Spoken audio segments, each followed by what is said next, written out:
ಗೀತಾ ಮಹಾತ್ಮೆ.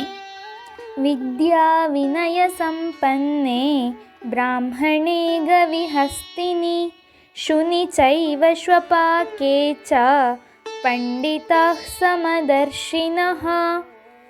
ಜ್ಞಾನಿಗಳು ಹಾಗೂ ವಿದ್ಯಾವಿನಯ ಸಂಪನ್ನರಾದ ಸಜ್ಜನರು ಬ್ರಾಹ್ಮಣ, ಗೋವು, ಆನೆ, ನಾಯಿ ಹಾಗೂ ಚಾಂಡಾಲರಲ್ಲಿ ಸಹ ಪಂಡಿತರು ಸಮದರ್ಶಿಗಳಾಗಿಯೇ ಇರುತ್ತಾರೆ. ತತ್ವಜ್ಞಾನಿ ಸಿದ್ಧಪುರುಷರಲ್ಲಿ ವಿಷಮಭಾವವು ಸರ್ವಥಾ ನಷ್ಟವಾಗಿ ಹೋಗುತ್ತದೆ.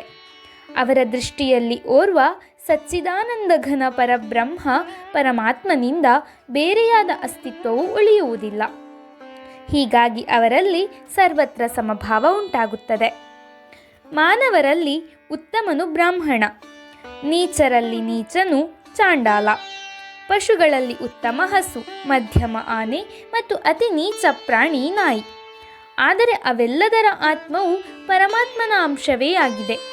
ಈ ಸತ್ಯವನ್ನು ಅರಿತ ಪಂಡಿತರು ಸರ್ವರಲ್ಲೂ ಸಮಭಾವವನ್ನು ಹೊಂದಿರುತ್ತಾರೆ. ಮನುಷ್ಯನು ತನ್ನ ತಲೆ, ಕೈಕಾಲುಗಳು, ಪಂಚೇಂದ್ರಿಯಗಳು ಇತ್ಯಾದಿ ಅಂಗಗಳ ಕೆಲಸಗಳನ್ನು ಬೇರೆ ಬೇರೆ ರೀತಿಯಾಗಿ ಪಡೆದುಕೊಳ್ಳುತ್ತಾನೆ. ಅವುಗಳ ಬಗ್ಗೆ ಕಾಳಜಿಯು ಬೇರೆ ಬೇರೆ ರೀತಿಯಲ್ಲಿ ತೋರಿಸುತ್ತಾನೆ. ಎಲ್ಲ ಅಂಗಗಳ ಆದರ, ಮಾನ, ಶೌಚಾದಿ ವಿಷಯಗಳಲ್ಲೂ ಭೇದವಿರಿಸುತ್ತಾನೆ. ಆದರೂ ಅವುಗಳಲ್ಲಿ ಆತ್ಮಭಾವ ತನ್ನತನ ಸಮಾನವಾಗಿರುವುದರಿಂದ ಅವನು ಎಲ್ಲ ಅಂಗಗಳ ಸುಖ ದುಃಖದ ಅನುಭವವನ್ನು ಸಮಾನ ಭಾವದಿಂದಲೇ ಪಡೆಯುತ್ತಾನೆ.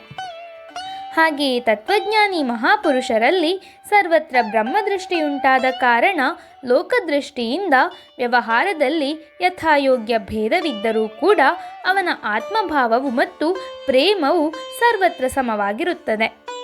ಹೇಗೆ ಯಾವುದೇ ಅಂಗಗಳಿಗೆ ನೋವು ಉಂಟಾದಾಗ ಮನುಷ್ಯನು ಅದನ್ನು ಪರಿಹರಿಸಲು ಪ್ರಯತ್ನ ಮಾಡುವನೋ, ಹಾಗೆಯೇ ತತ್ವಜ್ಞಾನಿ ಮಹಾಪುರುಷನೂ ಕೂಡ ವ್ಯವಹಾರ ಕಾಲದಲ್ಲಿ ಯಾವುದೇ ಜೀವಿಗೆ ಅಥವಾ ಜೀವ ಸಮುದಾಯಕ್ಕೆ ವಿಪತ್ತು ಬಂದಾಗ ಅದರ ನಿವಾರಣೆಗಾಗಿ ಯಥಾಯೋಗ್ಯ ಪ್ರಯತ್ನ ಮಾಡುತ್ತಾನೆ.